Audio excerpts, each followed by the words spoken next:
sa kahanginan. Kumusta mga bata? Malipayong pag-eskwela, kauban ng imong pamilya sa inyong panimalay. Ako si Teacher Jetchel, makig-uban kaninyo aron inyong makatunan ang mga pagtulunan karong adlaw. Kinahanglang usab nga inyong matubag ang mga buluhaton nga anaa sa buluhatong papel sa MTB MLE sa grade 3. Palihog kuhaa ang inyong buluhatong papel, lapis ug papel.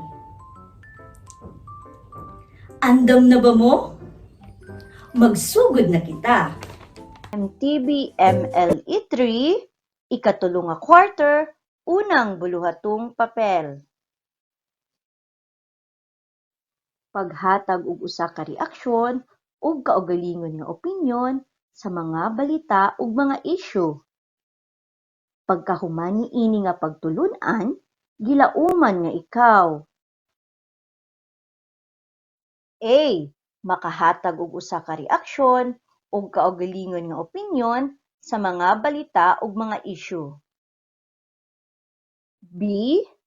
Makahatag og usa ka reaksyon ug kaugalingon nga opinyon sa mga balita ug mga isyu nga nagpakita og respeto. C. Makapadayag sa reaksyon ug kaugalingon nga opinyon sa mga balita ug mga isyu. Ang paghatag og reaksyon mao ang emosyonal nga pagtubag sa usa ka balita o isyu. Imo kining mahatag base o gikan sa kaugalingon nga kasinatian, nakit-an, panahon o gibati. Kini nga mga balita o isyu mabati o makita nato sa radyo, telebisyon, pamantanaan o newspaper o Facebook page. Sa paghatag og reaksyon, gamiton nato ang mga mosunod nga mga ekspresyon. Sama sa akong hunahuna, tingali, para nako ug uban pa. Angay usab nga atong respetuon ang reaksyon ug opinyon sa uban. Pananglitan, makabasa kamo niini nga balita. Gikan sa Baybay City Updates. Nagmuntar na og mga modular tents sulod sa Baybay City Gym ang mga ginsakupan sa City Disaster Risk Reduction and Management Office CDRRMO ning Dakbayan. Ila kining gihimo isip pagpangandam sa nagsingabot nga bagyong Auring tungod kay sigon pa sa Philippine Atmospheric, Geophysical and Astronomical Services Administration pag-asa nga lakip ang dakbayan sa baybay sa mga maapektuhan niini maong bagyo. Gilauman nato nga magkalain-lain ang reaksyon niini. Unang reaksyon. Para nako, maayo kini nga kalihukan sa CDRRMO alang sa kaluwasan sa mga tawo sa dakbayan sa baybay, labi na ang mga lumulupyo daplin sa dagat. Ikaduhang reaksyon. Sa akong hunahuna, nagpakita ang CDRRMO og kaabdik sa pagresponde sa panginahanglanon sa mga lumulupyo sa dakbayan sa panahon sa kalamidad.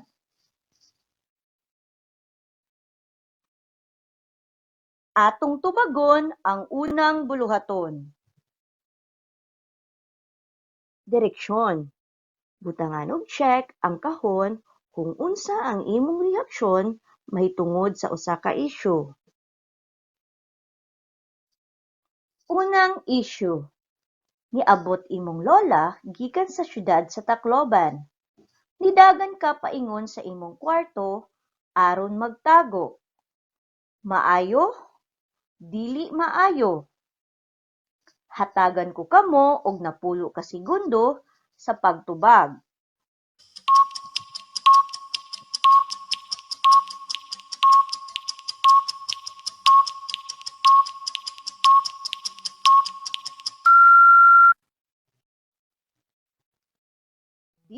maayo. Ikaduhang issue. Miapil ka og birthday party sa imong classmate. Gihuwat nimo nga ang tanan bisita makakaon usa ka pa mikaon. Maayo? Dili maayo.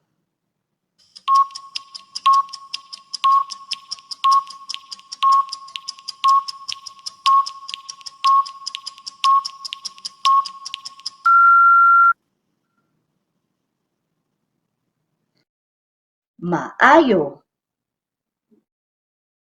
Ikatulong issue. Nag-recite ang imong classmate kay gitawag siya sa imong maestra nga motubag sa maong pangutana. Nikalit ka og singgit kay nakamao ka sa tubag. Maayo? Dili maayo.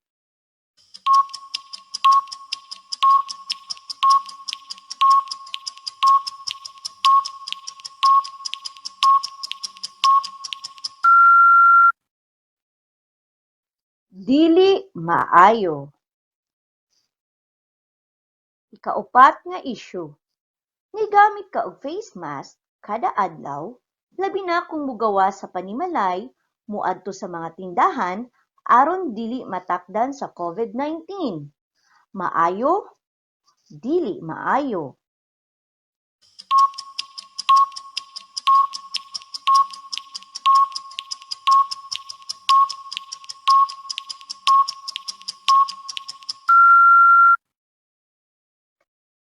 Maayo. Kinahanglan gayud kita kanunay mogamit sa face mask kung mugawa sa atong balay aron dili kita matakdan o makatakod sa uban. Ikalimang issue. Eleksyon sa inyong eskwelahan para sa mahimong leader sa mosunod nga katuigan. Gusto nimo nga makadaog ang imo best friend tungod kay abtik siya, mao nga nitabang ka sa pagkampanya kaniya. Maayo? Dili maayo.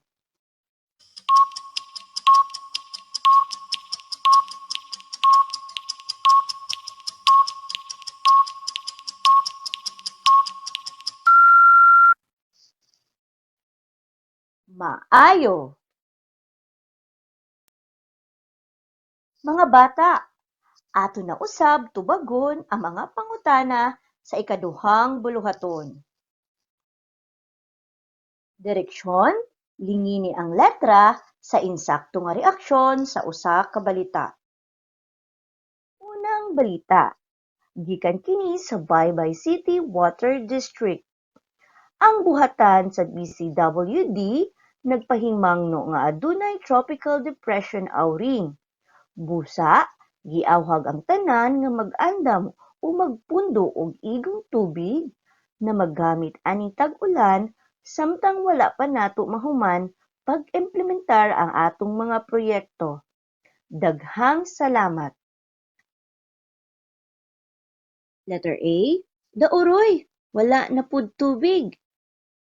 Letter B, sa akong hunahuna nga angay ta mangandam aron dili ta magkalisod kun muundang ang tubig.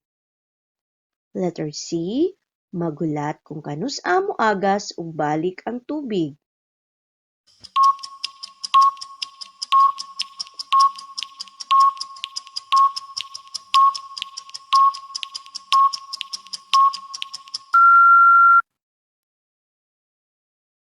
Ang tubag, letter B, sa akong hunahuna nga angay ta mangandam aron dili ta magkalisod kun muundang ang tubig. Kaduhang balita gikan sa Baybay City Updates. Pahibalo sa mga LSI sa Cebu City nga manguli dinhi sa dakbayan sa Baybay karong gabii, Pebrero 19, 2021, dili mo biyahe karong gabii, Pebrero 19, 2021, ang barko sa Lapu-Lapu Shipping Lines tungod sa nagsingabot nga bagyo. Nuot niini, giawhag kamo sa pagsakay sa barko sa Robles Shipping Lines via Hilongos Leyte. Diin kamo kuhaon sa sakyanan sa Baybay City LGU. Amping sa biyahe, Bye-bye city, our home, our future. Letter A. Matulog ko sa terminal. B. Masuko ko kay wala nay mo biyahe. C. Para nako, maayo nga gipahabalon nila dayon ang mga LSI aron makaandam.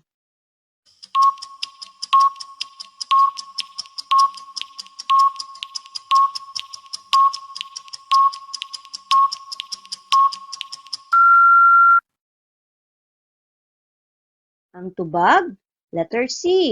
Para nako, maayo nga gipahibalo nila dayon ang mga LSI aron makaandam. Katulong balita, gikan gihapon sa Baybay City Updates. Weather update from the City Disaster Risk Reduction and Management Office, CDRRMO, Place, Masbate, Misamis Oriental, Bukidnon, Eastern Visayas, Central Visayas, Caraga and Davao Region. Weather condition, rains with gusty winds caused by Tropical Storm Auring. Impacts, possible light to moderate damage to structures and vegetation due to strong winds and flash floods or landslides due to moderate to heavy rains. Letter A. Sa akong hunahuna, kinahanglan nga mangandam aron dili magpanik. B. Sige lang balik-balik nga balita. C. Magpaabot kung kanus amo bagyo.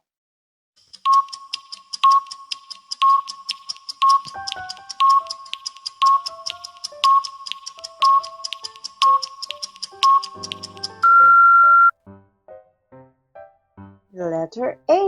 Sa akong hunahuna, kinahanglan nga mangandam aron dili magpanik. Dinhi sa ikatulong buluhaton, lahi na usab ang pamaagi sa inyong pagtubag. Direksyon. Ipadayag ang imong reaksyon sa mga sitwasyon o isyu pinaagi sa pagkumpleto sa mga mosunod nga pahayag. Unang balita. Dili magamit ang GYM sa pagpanghatag sa mga modules kay gigamit sa CDRRMO ang GYM para sa evacuation center pangandam sa umabot nga bagyong Auring. Sa akong pagtuo.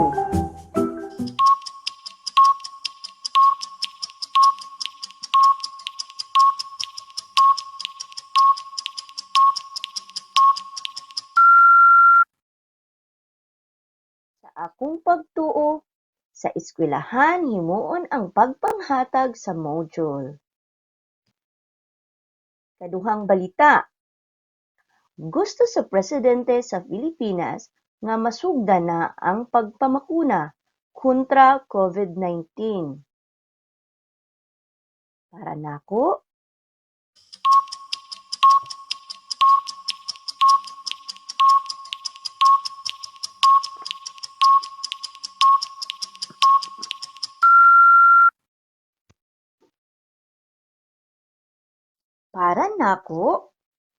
uyon ako nga sugda na ang pagpamakuna kontra COVID-19. Hinumduman nato. Ang paghatag og reaksyon sa usa ka balita o isyu mao ang emosyonal nga pagtubag. Mahatag kini base sa kaugalingon nga kasinatian, nakit-an, panahon o gibati. Kini nga mga balita o isyu mabati o makita nato sa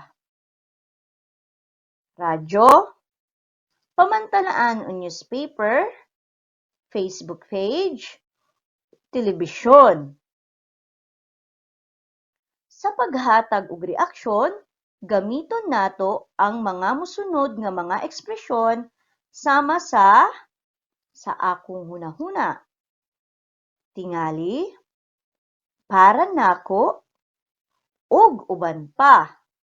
Angay usab nga atong respetuhon ang reaksyon ug opinyon sa uban. Dinhi natapos ang panid sa atong paghisgot bahin sa paghatag og usa ka reaksyon ug kaugalingon nga opinyon sa mga balita ug isyu. Manghinaot ako nga daghan ang inyong nakatunan karong adlaw.